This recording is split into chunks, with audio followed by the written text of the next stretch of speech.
चमत्कारी 5 भाई। किसी स्थान पर एक विधवा रहती थी। उसके 5 जवान पुत्र थे। पांचों एक से बढ़कर एक। सबसे खास बात यह थी कि पांचों भाइयों की शक्लें आपस में मिलती थी, जिस कारण उनकी मां के अलावा और कोई भी उन भाइयों को ना पहचान पाता था। ये पांचों भाई अलग अलग शक्तियों के मालिक थे। सबसे बड़े पुत्र का नाम था दीनू। दीनू के पास यह शक्ति थी कि वह किसी भी नहर, तालाब या समुद्र का पानी पी लेता था और 5 मिनट तक अपने मुंह में रख सकता था। दूसरे पुत्र का नाम था रामू, जो कि अपनी इच्छा के अनुसार जितनी चाहे अपनी टांगों को लंबी कर सकता था। तीसरा भाई था कमल, जिसकी यह विशेषता थी कि वह अपना शरीर वृक्ष की भांति कर लेता। चौथा प्रकाश, जिसे आग में नहीं जलने की शक्ति प्राप्त थी। और पांचवे का नाम था संजीव, जो पूरे एक दिन तक अपनी सांस को रोक सकता था। पांचों भाई बड़े ही परिश्रमी थे और उनमें आपस में बड़ा प्रेम था। उनका प्रतिदिन का काम था सुबह सूर्य निकलने से पहले उठ जाते और मछलियां पकड़ते। दीनू नदी का सारा पानी पी जाता और बाकी जल्दी जल्दी मछलियां उठाकर टोकरी में भर लेते। उसके बाद दीनू सारा पानी छोड़ देता। उसके बाद पांचों में से कोई एक भाई बाजार जाकर मछलियां बेच आता था। एक समय की बात है, दीनू बाजार में मछलियां बेचने गया। आसपास के मछली विक्रेता देखते कि वह रोज ताजी एवं बढ़िया मछलियां लेकर आता है, तो एक दिन उससे पूछ ही लिया, भाई दीनू, तुम रोज इतनी ताज़ा और बढ़िया मछलियां कहाँ से लाते हो? हमें भी बताओ। दीनू ने उन्हें सारी बातें बता दी तो उन लोगों को बड़ा आश्चर्य हुआ। तय हुआ कि कल सवेरे हम भी नदी पर आएंगे और तुम हमें भी मछलियां पकड़ने में मदद करना। जब दीनू घर पहुंचा तो अपनी माँ तथा भाइयों को सारी बातें बता दी। खैर, अगले दिन सवेरे सवेरे वे लोग नदी पर पहुंच गए और दीनू भी वहां पहुंच गया। दीनू ने उन लोगों से कहा, देखो, मैं सिर्फ 5 मिनट तक ही पानी अपने मुंह में रोक सकता हूँ, इसलिए तुम इतने समय में मछलियाँ पकड़कर बाहर आ जाना। उन लोगों के हामी भरने के बाद दीनू सारा पानी पी गया और वे चारों लोग मछलियाँ बटोरकर टोकरे में भरने लगे। समय का पता न चला और लालच के कारण वह दीनू की बताई बात को भूल गए। इधर 5 मिनट बीत चुके थे। दीनू ने जोर जोर से हाथ हिलाकर इशारा किया, लेकिन वे सब तो मछलियां बटोरने में व्यस्त थे। जब दीनू और ज़्यादा देर तक अपने मुंह में पानी नहीं रख सका तो उसने सारा पानी छोड़ दिया और वे सारे लोग नदी में ही बह गए। यह बात गांव में फैल गई।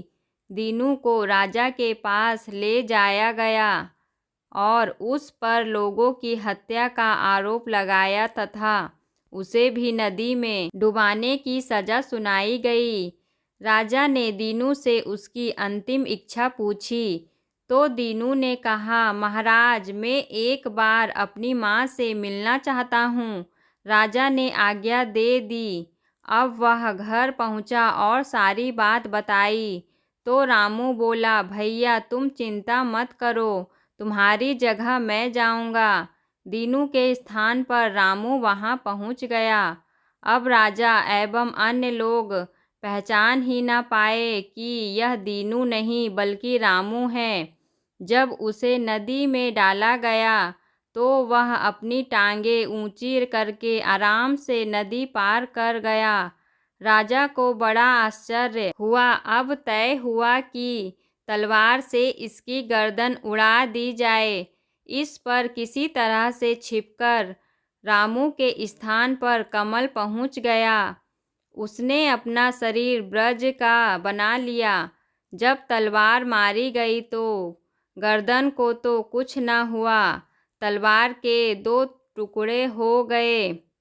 अब राजा ने आदेश दिया कि इसे आग में के लिए लकड़ियां इकट्ठा कर रहे थे। उस बीच चुपके से प्रकाश वहां पर आ गया और उसने कमल को घर भेज दिया। जब आग में प्रकाश को बिठाया गया तो वह आग में ऐसे जाकर आराम से बैठ गया जैसे कि किसी नदी में स्नान कर रहा हो। राजा को बड़ा क्रोध आया। उसने सोचा कि शायद यह कोई जादू टोना जानता है।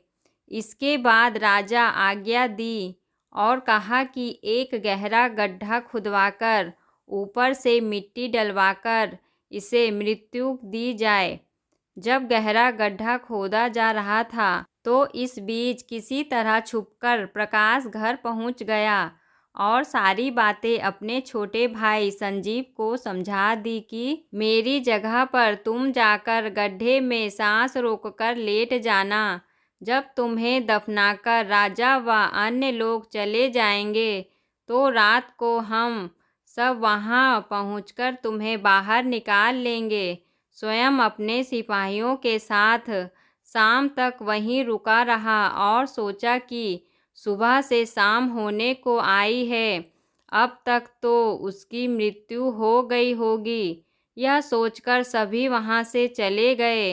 रात होने पर चारों भाई वहां पहुंचे तथा गड्ढा खोदा तो संजीव आराम से उठकर खड़ा हो गया। सारे भाई आपस में गले मिलकर बड़े प्रसन्न हुए और उन्होंने अपनी मां को लेकर वह गांव छोड़ दिया तथा किसी अन्य स्थान पर जाकर रहने लगे। विधवा को अपने 5 पुत्र रूपी रत्नों पर बड़ा गर्व था। अपनी शक्तियों के बारे में किसी को नहीं बताना चाहिए, बल्कि उसे दूसरों की भलाई में लगाना चाहिए। तो गाइस, आपको ये कहानी कैसी लगी? यदि अच्छी लगी होगी तो मेरे चैनल को लाइक करें, शेयर करें और कमेंट बॉक्स में कमेंट करके ज़रूर बताइएगा। तो मिलते हैं दूसरी वीडियो में दूसरी कहानी के साथ। धन्यवाद।